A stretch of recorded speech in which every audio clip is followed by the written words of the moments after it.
and I am so glad you're here today. I am convinced that everyone will learn something new from this conversation. And today, we're asking this question: where did you see God today?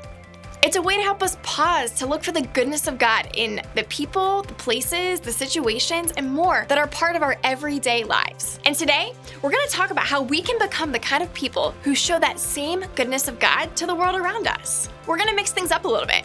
You're with your small group now, and that's because we're going to dive into group time right here today. In fact, let's start right now. With your group, talk about this question: where did you see God today?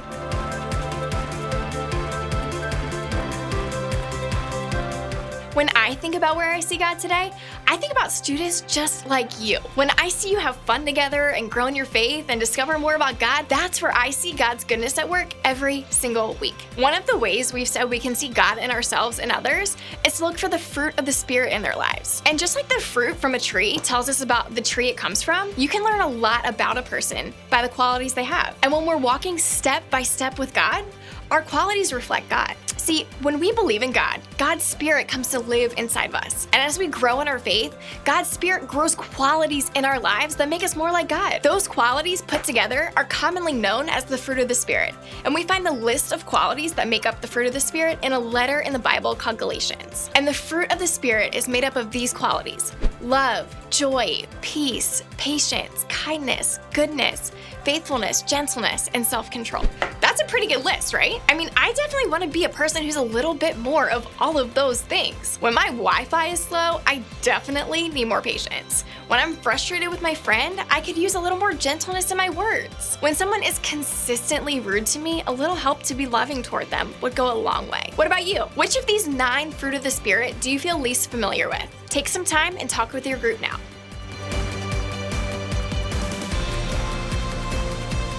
Now, if I had to guess, I would say that some of your answers were really similar, and some of them were really different. And of course, there's nothing wrong with having different ideas. In fact, that's one thing I really love about small groups. It's a place for different people with different backgrounds to share their different ideas and experiences with each other. If you were all talking about the same thing with the same thoughts and the same opinions, it would be a pretty boring conversation each week, right? But while some differences are awesome, they can sometimes make things a little more difficult. I mean, have you ever tried to have a conversation about something with a person who doesn't know what you're talking about? Like, if you were to talk about football with someone from Europe only to discover that their football actually means soccer? Or when you tell someone you love them and you mean as a friend, but they think you mean you love them? Or when you post a comment on someone's TikTok trying to be kind, but that person reads it the wrong way, thinking you were rude. My point is this: seeing the fruit of the Spirit starts with knowing what to look for. So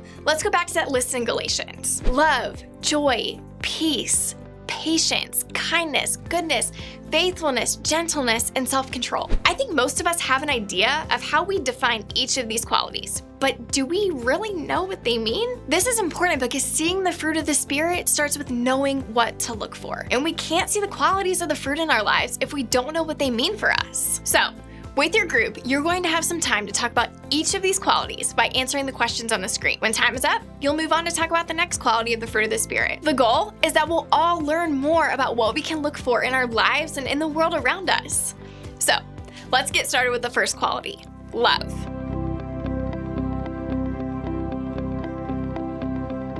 The second quality of the fruit of the Spirit is joy. Go ahead and talk with your group about joy.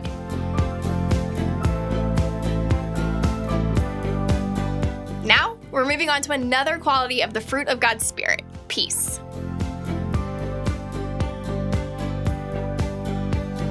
Next up, patience.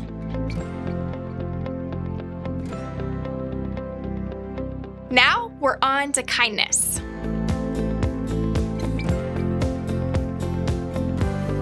Time to move on to the next one: goodness.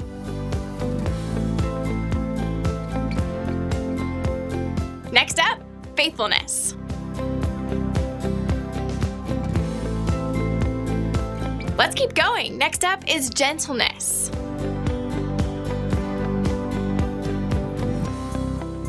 Last one. Let's finish by talking about self-control.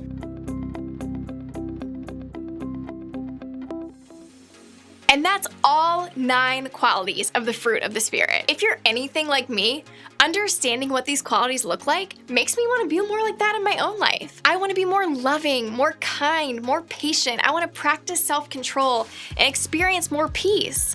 And if I had to guess, you do too. The more we understand what the qualities of the fruit of God's Spirit really are, the easier it will be for us to spot those things in ourselves and in others. The easier it will be to let the Spirit help us become more like God in our everyday lives. Because seeing the fruit of the Spirit starts with knowing what to look for. So now that we know what these qualities of God's fruit actually look like and what they mean, what do we do with them? How do we see and even grow some of these things in our own lives? I think we can start by doing these 2 things.